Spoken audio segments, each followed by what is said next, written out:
I actually got up this morning and I prayed for the willingness, no, for the wanting to lose weight.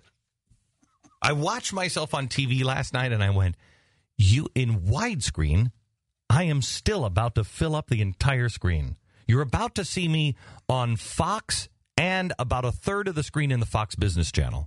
You know what's causing that, right? Oh, ice cream every night. Yeah. That's the ice cream. I actually heard a compelling argument from a friend on Sunday night against all of that. Did you really? Yeah. What was the compelling argument? I want to hear it. I think you may not be an answer to my prayer. No, and he's on TV too, and so it was like, Are you seeing other TV people behind my back? I'm seeing other TV people. Yeah. Wow, what a horror. Wow, I didn't know we were seeing other TV people. I know it. Well, that's I'm sorry. fine. I'm seeing other TV people too. I didn't realize we were exclusive. I didn't see that. We haven't really had that talk there's yet. No reason for me to lose weight anymore, mister.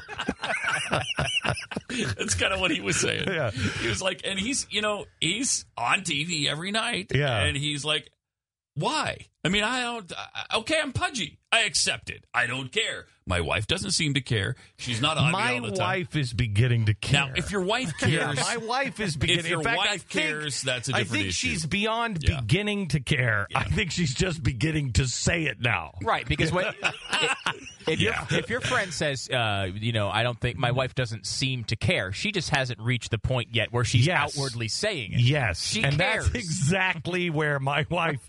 She wasn't to the point of saying it. But now she's saying things like this. Like what? Okay, last night, you didn't hear this? No. Last night, I'm dishing up ice cream. Okay. And I look at Pat. Yeah, and I was in the room when you were because dishing Pat it. will not move out of my house, and I'm tired of him living at my house. Terrible. All right? Terrible. Bring your family from Texas, move out of my house. We're working on it. So anyway, so I said to Pat last night, it was about 10 o'clock, and I'm like, it's that time. And he said, time for what? And I said, the question. And then he just laughed and he said, oh, yeah, it's always time for ice cream. So I dished up a couple of bowls of ice cream, and my wife came up to me and she said, I really think that we as a family need to get healthy. And I said, really? We as a family need to get healthy. Yeah, I know that 2-year-old of ours is just so fat. I'm going to go up to Cheyenne and say, yeah, you need a carrot stick right now. Yeah, well, to be fair, though, your bowls of ice cream are only bowls if the Grand Canyon is also a bowl. I will tell you, and my older children will tell you that there is an art to filling a bowl of ice cream. There is. I mean, there is a system to filling. Is there not? There is. There is a system in my an house. architectural blueprint to get it as high as possible. Yep. So it is, and so I got up this morning early, and I actually prayed for the willingness to not, because, when we first got into television... To not what? To not be fat. This morning, when we first started television, I said the best diet plan in the world is the fear of being seen by the American people. Right, on television. On television. Hideously, and just awfully fat. hitting grotesquely obese. And so that was I was scared skinny for a very long time. It worked for a while. It did. Mm-hmm. Now I just don't care anymore. Right. There's just so much of my life that, oh, really? I'm a hate monger. I don't really care anymore. Oh, look at him. He's obese, and he's got gravy on his chin. Right. I don't care anymore. Right. What show was that? Wasn't that last Wednesday? I mean, you had gravy dripping down your chin? I think it was. I mean, it's, we were on the set one day, and we had French fries. This was just last week. And I said, and it's amazing, because if I say it right before the show, they'll get anything because they think it's for the show. And so I said, I need a Frosty and fries. And they thought it was for the show. And then when they brought it, I realized they thought it was for the show because they put it in another. And so I thought I got to work this into the show. So I just served it. You want a French fry? It wasn't for them. It was for me. I guess when you're getting called a Nazi every day, the pudgy sort of talk is not kind of loses its sting, doesn't it? Really, the fat, morbidly obese really doesn't bother you after all the names. It really doesn't, my gosh, wasn't that's the guy that was buried in the piano case that I read about in the World Record book when I was a kid. No, that's just Glenn Beck. It doesn't bother you after a while. So pray for me. I know I've asked for you to pray before. Pray that I just don't at some point go, I'm going to see if I can be buried in a grand piano case.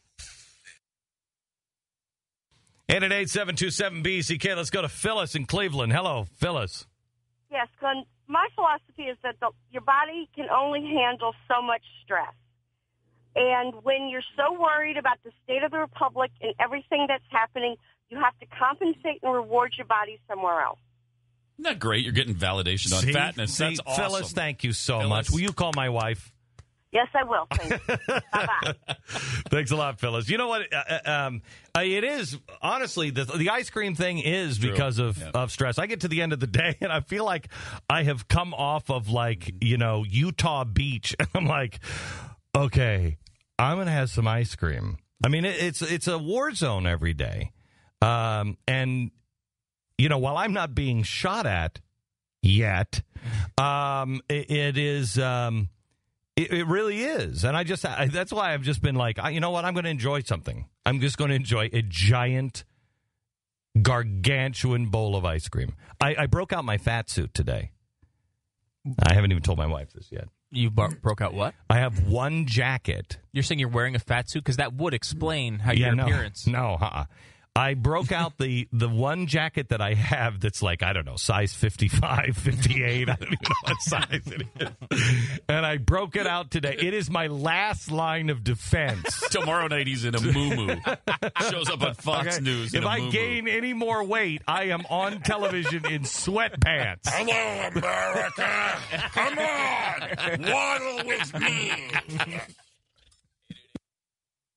Well... Now, when they say Glenn's favorite restaurant, I'm wondering if anyone is willing to do this, and I think Pat may be willing to do this.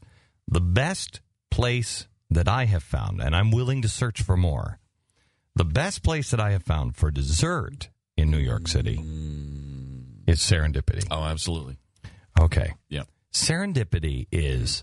They take I went to chocolate cake and ice cream. They take a quarter of a cake and they shove it into a bowl and then they jam ice cream on top of it and then cover it with hot fudge. Okay, it's fantastic. They're hot chocolate things. The frozen hot chocolate. Yeah, no, hang on. People will wait for hours, literally 3 hours to get into this place. I can get you in. But now here's the thing. Last year, they did have a rat problem. I don't care. Yeah, no. If they're shoving the rats in, I'm at that point. Yeah. I'm at that point. Yeah, I don't mean, care anymore. as long as I don't see or hear the rats, I'm okay. Me too. As long as I don't, and I'm not sure I'm tasting them, I'm okay. I'm okay. I don't want to find a whisker. No. And if you do see them, you just want them to be subdued. You don't want them scampering. If they're just kind of calm and sort of trotting there around. are things that, looking and see, this may be that we've lived in New York too long. There are things that you just put up with and you're like, it was only one rat. I mean, this is a really good bowl of cake ice cream.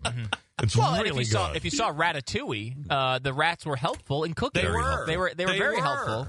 They assisted the process and made it more delicious. So how do we know that's not happening there? Yeah, this isn't like a Subway rat. No, this is like It's a dessert rat. A dessert it's rat. It's a Sue rat. So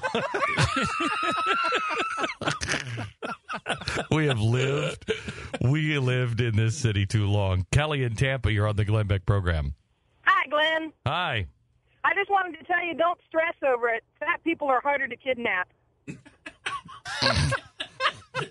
That's pretty good. That's great. That's an upside. That's a definite upside. You can't jam Glenn into a white van. He's not going to fit. You're going to have to open the black back. SUV of the government comes out, and they're not going to be able to shove me in. They're going to have footage of Glenn's legs sticking out the back. That's right. Your goal should be 900 pounds. That's right. So when you hear, my security detail will know because they'll hear the forklift beep, beep, beep, beep as they're coming to kidnap me. Or the scraping of the bottom of the car over a speed bump. Just follow the scrape marks in the center of the street. You'll be able to follow where they took Glenn.